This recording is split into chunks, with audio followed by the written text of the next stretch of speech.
Assalamualaikum warahmatullahi wabarakatuh. Kita berjumpa kembali dengan pelajaran SKI. Pada kesempatan kali ini pembahasan kita adalah tokoh Abdul Rauf Singkel dan Muhammad Arsyad Al-Banjari. Mari kita awali dengan sama-sama membaca Bismillahirrahmanirrahim. Biografi Abdul Rauf Singkel. Beliau adalah seorang ulama besar, penyair, budayawan, pengarang tafsir, ahli hukum, cendekiawan muslim, dan seorang sufi Melayu dari Pansur, Singkel, di wilayah pantai barat Laut Aceh. Nama lengkapnya adalah Abdul Rauf bin Al-Jawi Al-Pansuri As-Singkili, lahir sekitar tahun 1424 sampai yakni 1615 Masehi. Nenek moyang As-Singkili berasal dari Persia yang datang ke Kesultanan Samudra Pasai pada akhir abad ke-13 Masehi.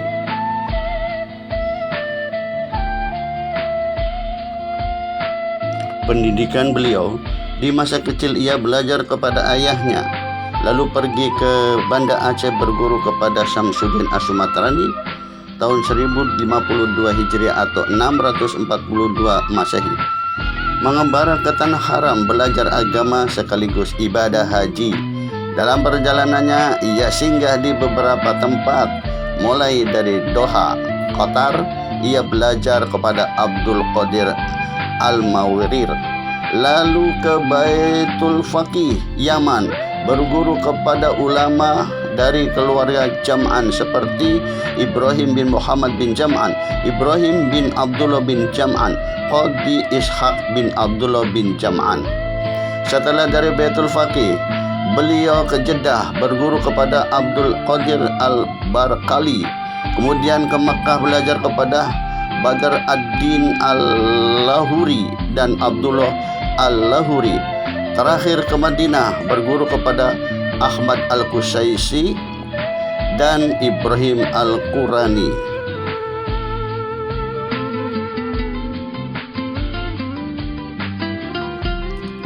Beliau memakan waktu kurang lebih selama 19 tahun. Beliau belajar agama kepada tak kurang dari 19 guru, 27 ulama masyhur, dan 15 tokoh mistik kenamaan. Dari beberapa gurunya, yang paling berpengaruh adalah Ahmad Al-Qusaisi dan Ibrahim Al-Qurani.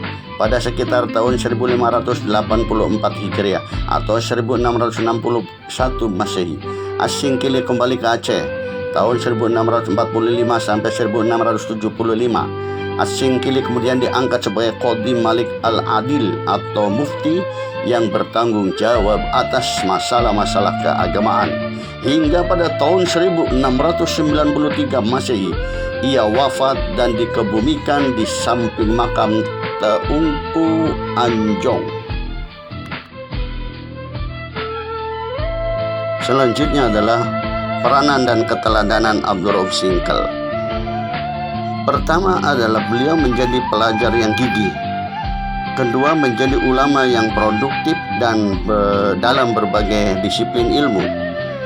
Yang ketiga, beliau membuat karya tulis dalam berbagai disiplin ilmu di bidang ilmu sastra, hukum, filsafat, dan tafsir. Keteladanan yang harus atau hendaknya kita ikutin antara lain: 1. Semangat tinggi dalam belajar sampai beliau menuntut ilmu sampai ke Tanah Haram. 2. Ulama yang sangat produktif. Sebagai bukti 30 kitab telah dihasilkan dari berbagai disiplin ilmu. Yang ketiga, ahli dalam berbagai disiplin ilmu. Sebagai buktinya adalah karya tulis lebih kurang 20 buah dalam berbagai bidang ilmu sastra, hukum, filsafat, dan ilmu tafsir. Berikut karya-karya Abdul Rauf Singkel. Pertama, Umdatul Muttaqin ila Sulukil Maslakatil Mufridin.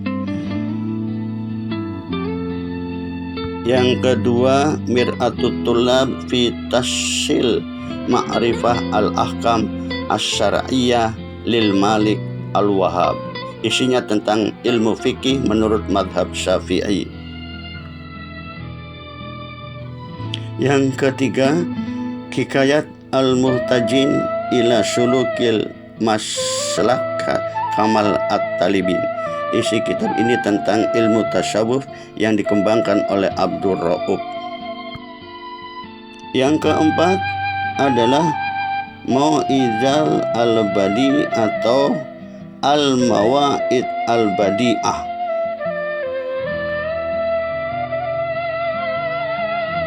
Yang kelima adalah Tafsir Jalalain. Yang keenam adalah Tarjuman Al-Mustafid, merupakan saduran dalam bahasa Melayu dari karya bahasa Arab. Yang ketujuh adalah Syair Ma'rifat.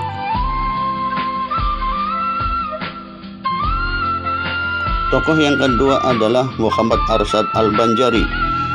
Syekh Muhammad Arsyad bin Abdullah bin Abdurrahman Al-Banjari lahir di Lok Gebang, Istanbul, Banjar, Kalimantan Selatan, 17 Maret 1710.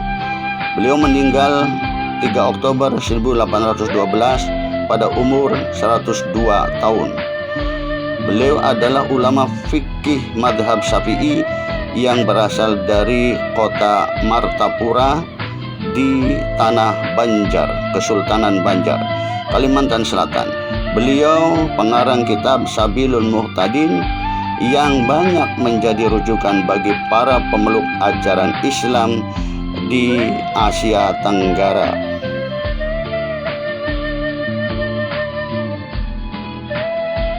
Pendidikan beliau belajar di Makkah dan Madinah. Beliau belajar di Makkah sekitar 30 tahun dan di Madinah sekitar 5 tahun. Sahabatnya yang banyak disebut oleh hampir semua penulis ialah Syekh Abdul Samad Al-Falimbani, Syekh Abdul Rahman Al-Misri Al-Batawi, dan Syekh Abdul Wahab Bugis. Yang terakhir ini menjadi menantu beliau. Gurunya pula yang banyak disebut ialah Syekh Muhammad bin Sulaiman Al-Kurdi, Syekh Ataullah dan Syekh Muhammad bin Abdul Karim As-Samani Al-Madani. Selama di Madinah, beliau tinggal di rumah yang dibeli oleh Sultan Banjar. Rumah tersebut terletak di Kampung Samiyah yang disebut juga dengan Barhat Banjar. Syekh Muhammad Arsyad Al-Banjari selain belajar kepada ulama bangsa Arab, juga belajar kepada ulama yang berasal dari Melayu. Di antara guru mereka yang berasal dari Melayu ialah Syekh Abdurrahman bin Abdul Mubin Pauh Bok Al-Fatani, Syekh Muhammad Jain bin Faqih Jalaluddin Aceh, dan Syekh Muhammad Aqil bin Hasanuddin Al-Palimbani, dan lain-lain. Pengajaran dan bermasyarakat.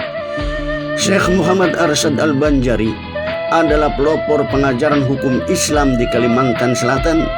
Sekembalinya dari Mekah, hal pertama yang dikerjakannya ialah membuka tempat pengajian, semacam pesantren bernama Dalam Pagar, yang kemudian lama-kelamaan menjadi sebuah kampung yang ramai tempat menuntut ilmu agama Islam. Banyak ulama didikannya menduduki tempat-tempat penting di kerajaan Banjar. Beliau juga menulis beberapa kitab dan risalah untuk keperluan murid-muridnya serta kerajaan. Kitabnya yang terkenal adalah kitab Sabilul Muhtadin, yang merupakan kitab hukum fikih dan menjadi kitab pegangan tidak hanya di kerajaan Banjar tetapi sampai ke seluruh Nusantara dan dipakai pada perguruan-perguruan di luar Nusantara dan juga dijadikan dasar negara Brunei Darussalam. Karya-karya Muhammad Arsyad Al-Banjari: 1. Kitab Sabilul Muhtadin, 2. Kitab Usuluddin, 3. Kitab Tuhfatur Raghibin, 4. Kitab Nuqtatul Ajlan, 5. Kitabul Faraid, 6. Tuhfatur Raghibin fi bayani haqiqah iman al-mu'minin wa ma yufsiduhu, 7.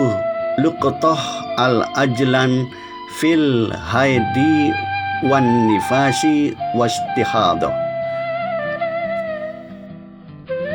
8. Sabilul Muhtadin 9 Risalah Qaul al-Mukhtasar, 10 Kitab Babun Nikah, 11 Bidayatul Mubtadi, 12 Kanzul Ma'rifah, 13 Usuluddin, 14 Kitabul Faraid, 15 Hasisah Fathul Wahab, 16 Mushaf Al-Quranul Karim, 17 Fathur Rahman, 18 Arkanul Ta'lim As-Sibyan, 19 Bulughul Maram, 20 Fi Bayani Qada wal Qadar wal Waba, 21 Tuhfatul Ahbab, 22 Khutbah Mutlaqah. Adapun karya beliau yang paling pertama yaitu Tuhfatur Raghibin.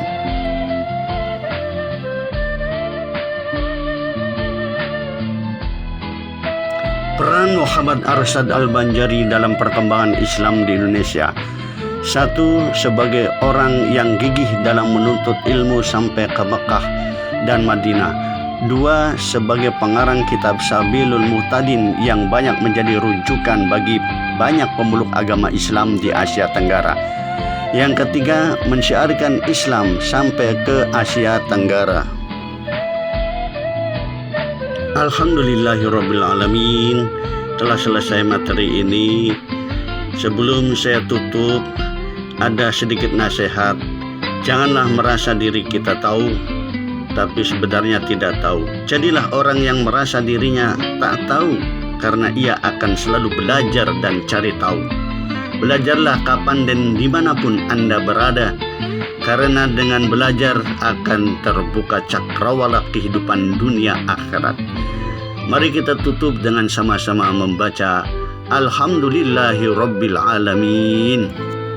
Wassalamualaikum warahmatullahi wabarakatuh.